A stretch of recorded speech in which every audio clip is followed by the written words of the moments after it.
Bismillahirrahmanirrahim. Assalamualaikum warahmatullahi wabarakatuh. Selamat malam dan salam sejahtera untuk kita semua. Perkenalkan, nama saya Khairul Khamis. Saya moderator dari kelompok 3, yang dimana kelompok 3 terdiri dari saya sendiri, dan anggota saya terdiri dari Sarinda, pemateri pertama, Agita, pemateri kedua, Debbie, pemateri ketiga, Desmi, pemateri keempat, Esther, pemateri kelima, Risma, pemateri keenam. Pertama-tama saya ucapkan terima kasih pada Ibu dosen, Ibu Miss Nurianti, Lumbang Gaul, Eskom Mkom, dan teman-teman semuanya. Di sini kami akan mempresentasikan materi yang berjudul Simple as Possible One. Sebelum memasuki materi, saya selagi moderator akan menjelaskan sedikit tentang Simple as Possible One. Dir, slide-nya ke Simple as Possible, Dir. Sampai lagi, Simple as Possible, bukan Simple as Possible One. Ini komputer IAS. Sebelah kiri lagi. Kanan-kanan.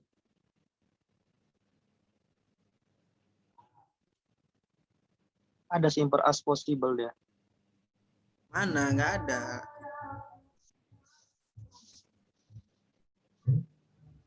Ada. Yang Dia betul-betul Miss. yang nomor 3 dia, ketiga. 1, 2, 3, inilah dia. 1, 2, lagi. Nah, Ini 3, udah nih. saya akan menjelaskan Simple Possible-nya dahulu. Udah mulai. Saya akan menjelaskan Simple as Possible-nya dahulu. Apa itu Simple as Possible? Simple as Possible adalah komputer yang dirancang tanpa memasukkan kerumitan-kerumitan sistem yang tidak perlu. Artinya apa, teman-teman? Simple as Possible ini adalah revolusi sistem dari perkembangan komputer kepada komputer masa depan. Contohnya dulu, perkembangan dahulu, komputer itu harus memiliki ruang yang besar, teman-teman, serta menggunakan sistem yang rumit agar dapat beroperasi. Selanjutnya, perkembangan komputer itu makin meningkat, teman-teman. Yang bisa komputer yang bisa diletakkan di ruangan yang kecil, dan barulah perkembangan itu muncul lagi, komputer yang bisa dibawa kemana-mana. Kita bisa lihat contohnya, teman-teman, laptop, netbook, dan lain-lain. Oke, next. Simple as Possible One.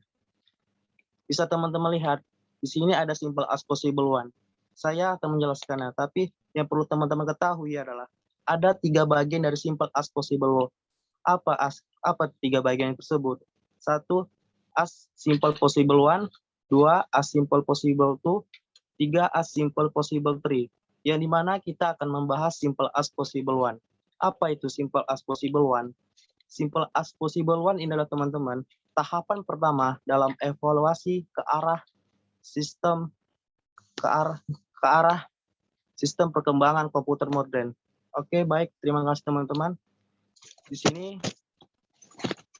sini pembahasan Simple as Possible One ini akan dilanjutkan oleh teman saya yang bernama Sarinda. Baiklah, terima kasih kepada Khairul Khamis. Di sini saya Sarinda sendiri akan menjelaskan mengenai komputer IAS.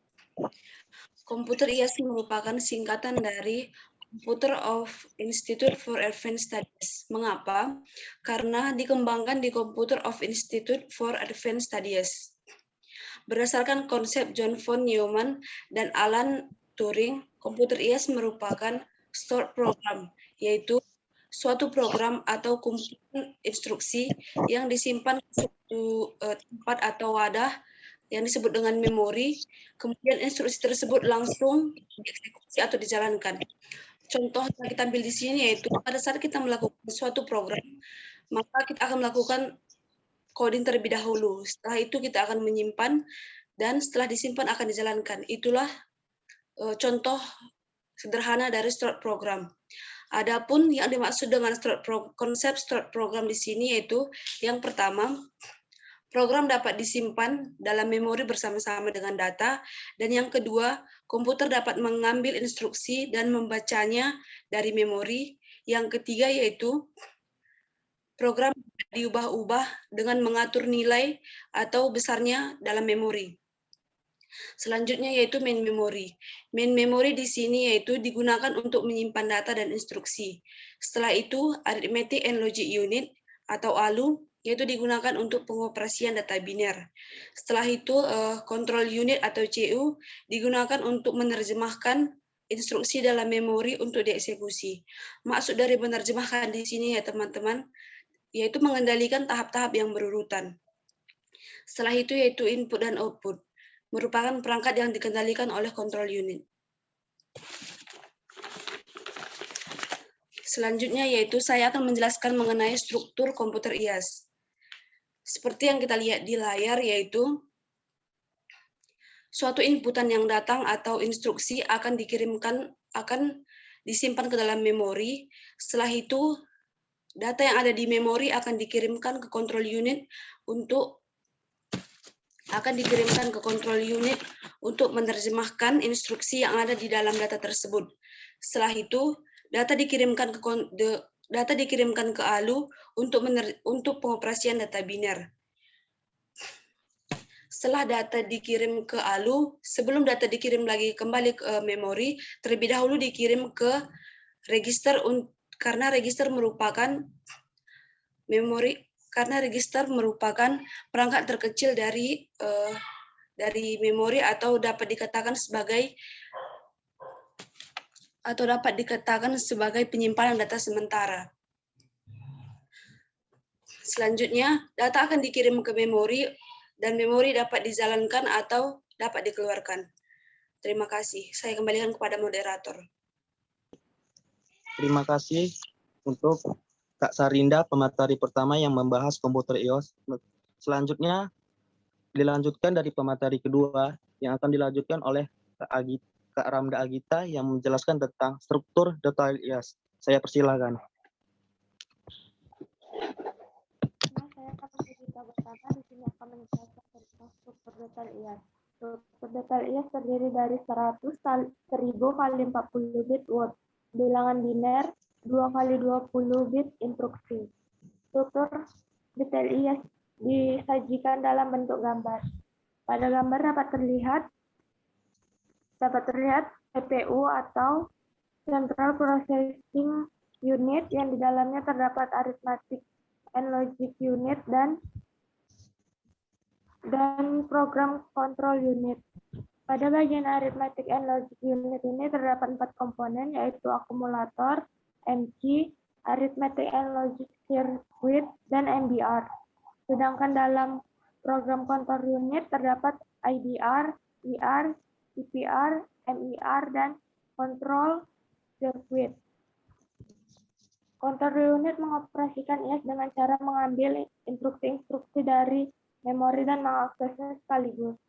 Pada gambar ini menjelaskan bahwa unit kontrol maupun ALU berisi lokasi-lokasi penyimpanan yang disebut dengan register, yaitu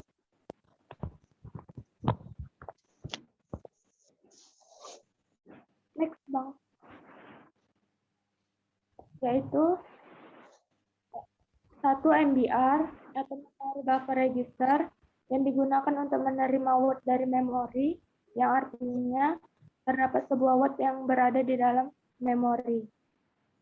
Lalu ada MIR atau memory address register, yang dimana MIR digunakan untuk menentukan alamat word di memori untuk dituliskan dari MBR atau akan dibaca oleh MBR. Setelah itu ada IR atau instruksi register, yang dimana terdapat 8 bit kode operasi yang akan dieksekusi. Lalu ada IBR atau instruction buffer register, yang digunakan untuk menyimpan sementara instruksi sebelah kanan pada word di memori. Lalu ada PC atau program counter. PC ini berisikan alamat pasangan instruksi berikutnya yang akan diambil dari memori. Lalu ada AC atau akumulator dan MC atau multiplayer content. Nah, AC dan MC ini digunakan untuk tempat penyimpanan sementara operan dan hasil dari ALU. Misalnya, hasil perkalian dua bilangan 40 bit adalah sebuah bilangan 80 bit, maka 40 bit yang paling berarti disimpan di dalam AC, dan 40 bit lainnya akan disimpan di dalam MC. IAS beroperasi ulang membentuk siklus instruksi. Komputer IAS memiliki 21 instruksi yang dapat dikelompokkan menjadi 5 bagian, yaitu 1. Data transfer. Next, Bang. Next. 1. Data transfer. Untuk memindahkan data antara memori dengan register-register ALU atau antara dua register ALU itu sendiri.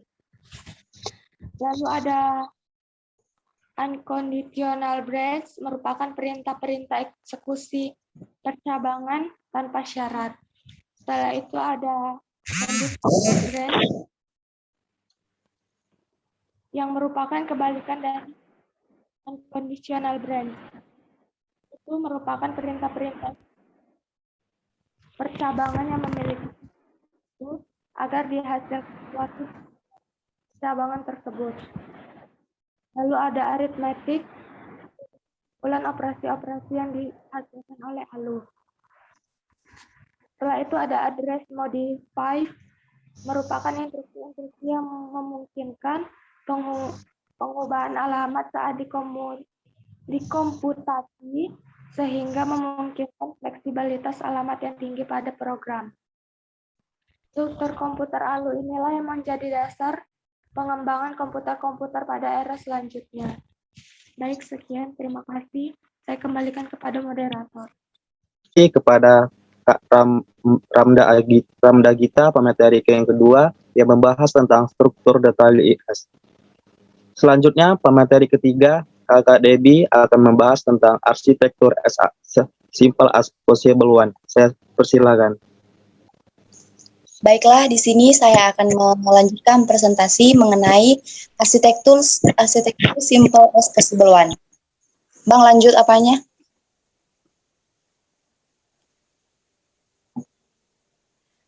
Arsitektur komputer simple as possible one merupakan sebuah komputer yang berorganisasi bus. Adapun unit-unit yang ada pada arsitektur simple as possible one itu yaitu yang pertama, pencacah program. Pencacah program merupakan bagian dari unit kendali. Tugas utama yang ada dalam pencacah program yaitu mengirimkan ke dalam memori alamat dari instruksi yang akan diambil dan dijalankan.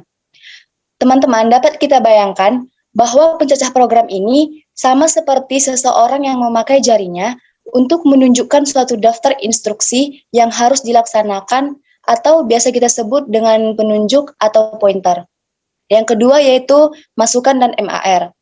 MAR merupakan register yang menampung alamat data atau instruksi yang ada pada main memory yang akan kita akses. MAR ini ia berfungsi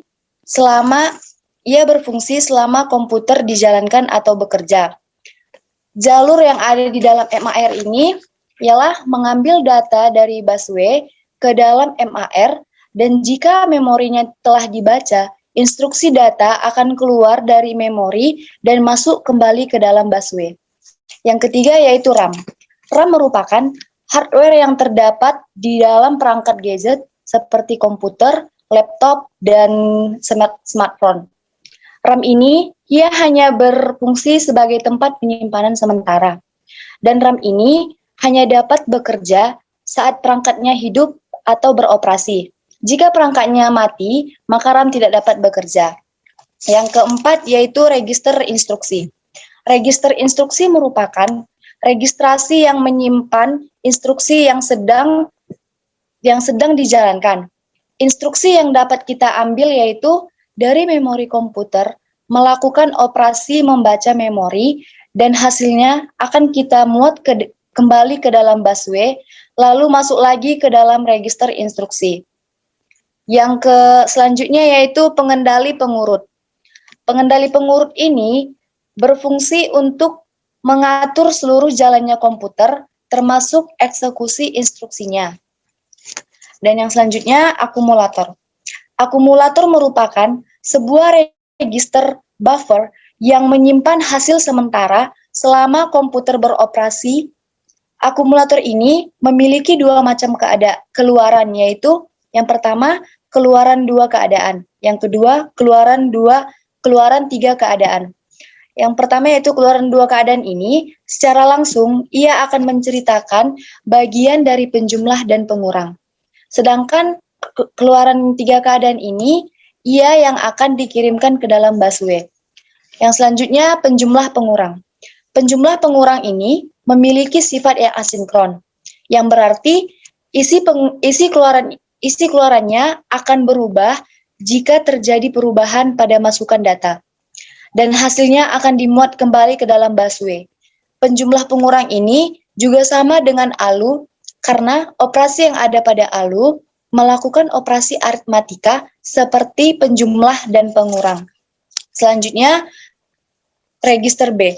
Register B merupakan alat yang digunakan dalam operasi aritmatika, dan keluaran ini akan dihubungkan dengan masukan penjumlah pengurang untuk memasukkan bilangan yang akan dikurangkan atau dijumlahkan dengan isi akumulator yang ada. Selanjutnya, register keluaran.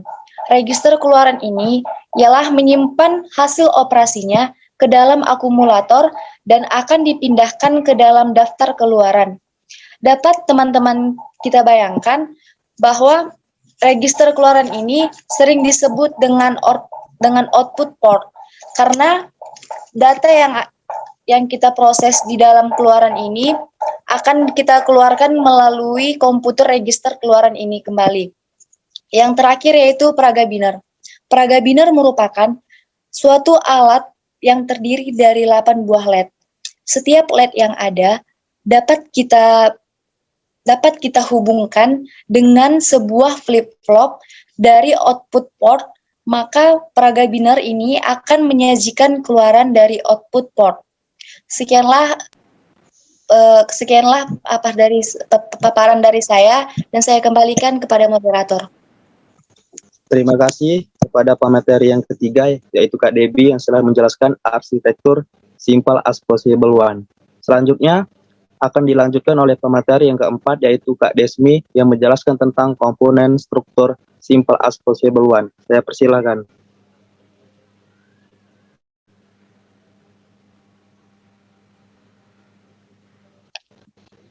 Aktifkan suaranya, Kak. Baiklah, di sini akan melanjutkan pembahasan mengenai komponen sub 1 yang terdiri dari PC, input, Memory Address Register atau MAR, selanjutnya RAM, yang selanjutnya IR, Controller Sequencer, Akumulator, Adder Subtractor, B-Register, Output Register, Binary Display. Baiklah teman-teman sekalian, di sini saya akan menjelaskan satu persatu, yaitu PC. PC merupakan bagian CU yang menghitung mulai address 000 runut sampai address ke 111. Terus yang kedua, input. Input merupakan register masukan. Di sini sudah termasuk register sekitar untuk alamat dan data. Yang ketiga, Memory Address Register atau MAR. Merupakan bagian dari memori dalam sub 1. Selama komputer bekerja, alamat dalam pencacah program ditahan pada MAR. Terus yang kelima, IR. IR atau instruksi register. Merupakan bagian dari unit kendali. Merupakan unit kendali instruksi akan dieksekusi, dibaca dari memori utama dan masuk ke dalam WBus. Yang selanjutnya RAM. RAM berperan sebagai memori utama, tempat menyimpan instruksi dan data. Selanjutnya controller sequencer.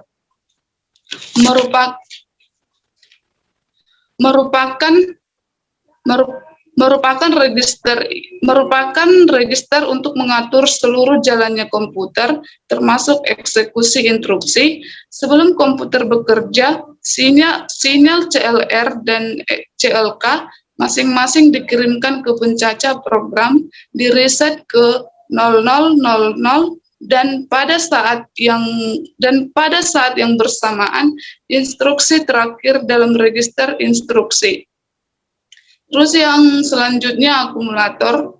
Akumulator ini merupakan sebuah register buffer yang menyimpan hasil sementara selama komputer beroperasi.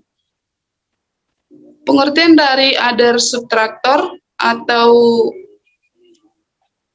penjumlah atau pengurang menggunakan sebuah penjumlah pengurang komplement 2 bila SU berharga rendah, maka keluaran jumlah dari penjumlahan dan pengurang dalam S sama dengan A tambah B. Apabila SU tinggi, keluarannya berubah menjadi A sama dengan A tambah B.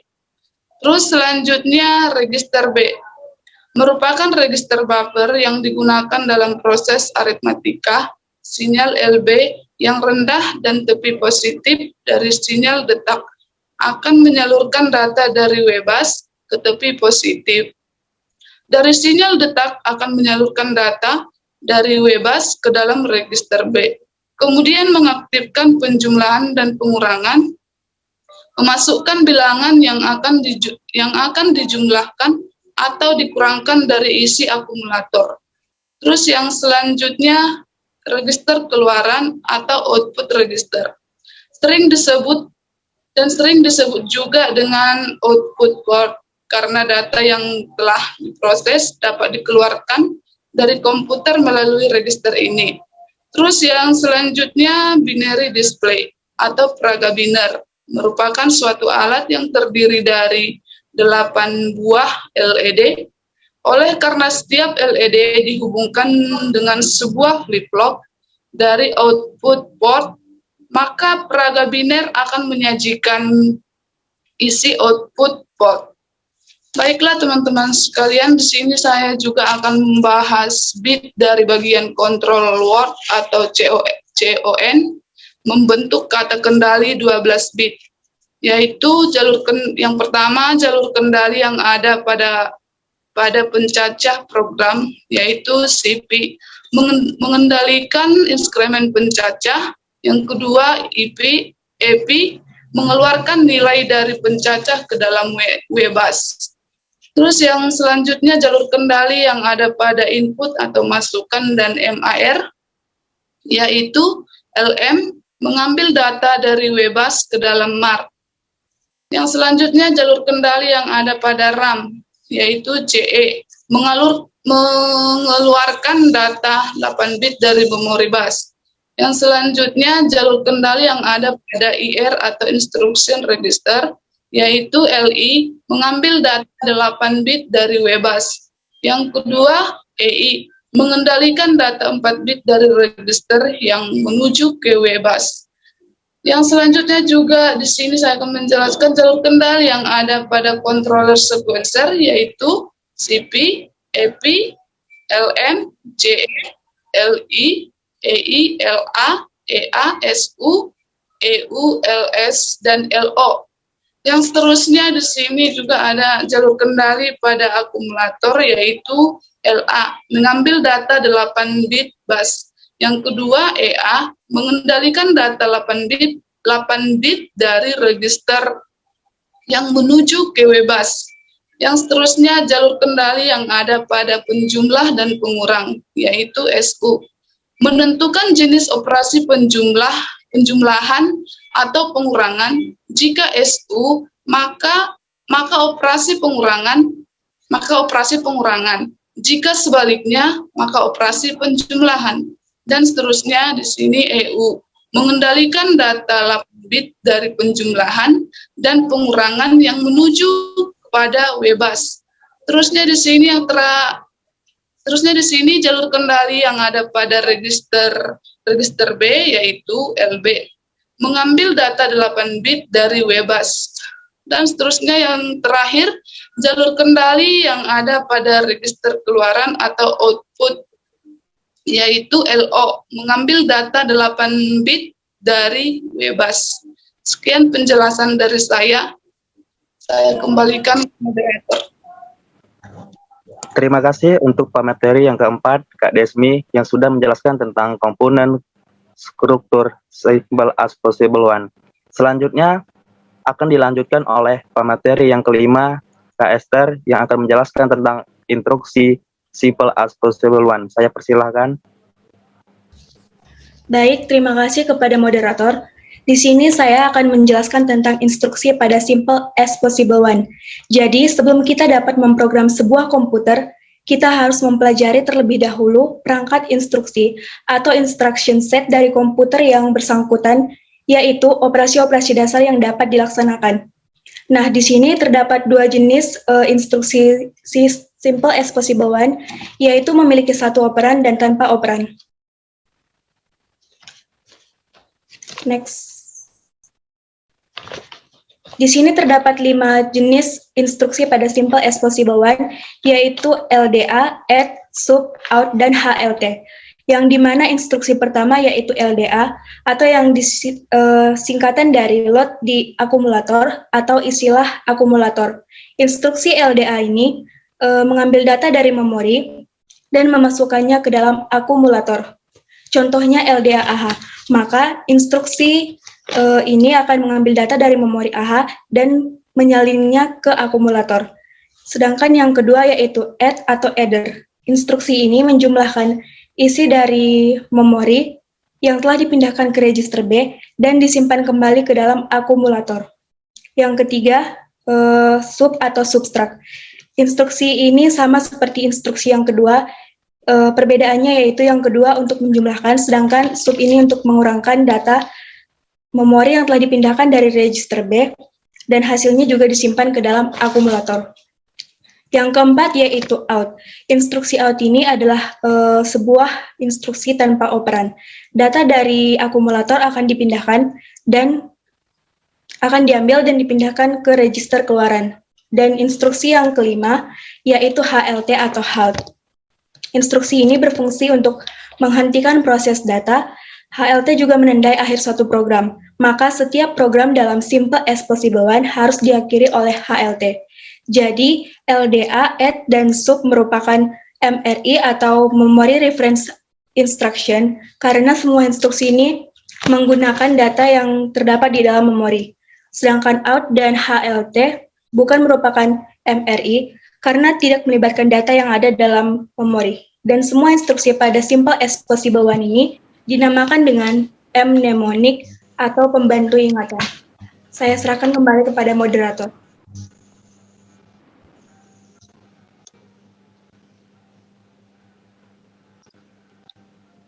Terima kasih untuk Kak Esther yang sudah materi kelima yang sudah menjelaskan tentang instruksi simple as possible one. Selanjutnya pemateri 6 akan melanjutkan. Selanjutnya pemateri 6 Karisma akan melanjutkan tentang program simple as possible one. Saya persilahkan. Baiklah, saya akan melanjutkan materi selanjutnya, yaitu mengenai program dalam SAP 1.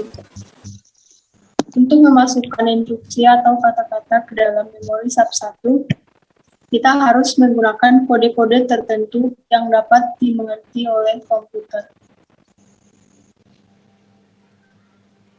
Karena kode inilah yang nanti akan memberitahukan kepada komputer tentang operasi apa yang akan kita lakukan.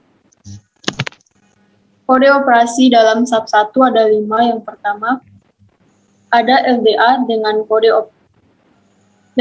operasi 0000. Yang kedua, ada ADD dengan kode operasi 00010. Yang ketiga, ada sub dengan kode operasi 0100. Yang keempat ada out dengan kode operasi 1110. Dan yang terakhir ada HLT dengan kode operasi 1111. Dalam mengerjakan program dalam SAP 1, ada beberapa step yang harus kita lakukan. Yang pertama, kita harus mengubah angka desimal menjadi angka biner sesuai dengan soal yang mau kita kerjakan. Dengan cara dimulai dari digit angka paling kanan. Yang kedua, kita konversi bilangan biner tadi ke heksadesimal. Yang ketiga, kita tuliskan LDA pada baris pertama, diikuti dengan fungsi sub dan ADD untuk pengurangan dan penjumlahan, dan yang terakhir, menggunakan kode HLT untuk mengakhiri program. Yang keempat, kita letakkan kode heksadesimal yang telah dikonversi pada kolom kode secara sembarang. Yang kelima, masukkan kode alamat pada kolom kode sesuai dengan soal. Yang keenam, binarkan kode yang ada pada kolom kode, kemudian tulis pada kolom kode, dihitung secara tahapnya. Yang ketujuh, lakukan operasi pada angka yang sudah dibinarkan, dan yang terakhir, binarkan hasil yang telah didapat. Sekian mengenai program dalam SAP 1. Terima kasih atas penjelasan dari pemateri 6 yang dijelaskan oleh Kak Risma yang menjelaskan tentang program Simple as Possible 1. Selanjutnya, kesimpulan dia akan dijelaskan kepada ketua yang akan dijelaskan oleh Kak Risma. Saya persilakan. Kesimpulan dalam komponen SAP 1 ini, jadi SAP ini merupakan tahap pertama dalam revolusi ke arah perkembangan komputer modern. Operasi dalam SAP ini telah mewakili operasi komputer modern. Kelebihan dalam SAP ini adalah arsitekturnya yang sangat sederhana dan mudah dipahami bagi pemula, di mana seluruh registernya terhubung kepada subway dengan bantuan three-state buffer yang membuat transfer dan register ke bus menjadi lebih teratur. Arsitektur dalam SAP ini terdiri atas pencacah program, masukan dan MAR, ada memori dan RAM 16x8, ada register instruksi, ada pengendali urut, akumulator A, penjumlahan dan pengurangan, register B, register keluaran dan peraga biner. Yang terakhir, ada 5 instruksi dalam program SAP 1 ini. Yang pertama ada LDA yang berfungsi untuk memasukkan data dari RAM ke akumulator. Yang kedua ada ADD untuk menambahkan data dari memori ke akumulator. Yang ketiga ada sub.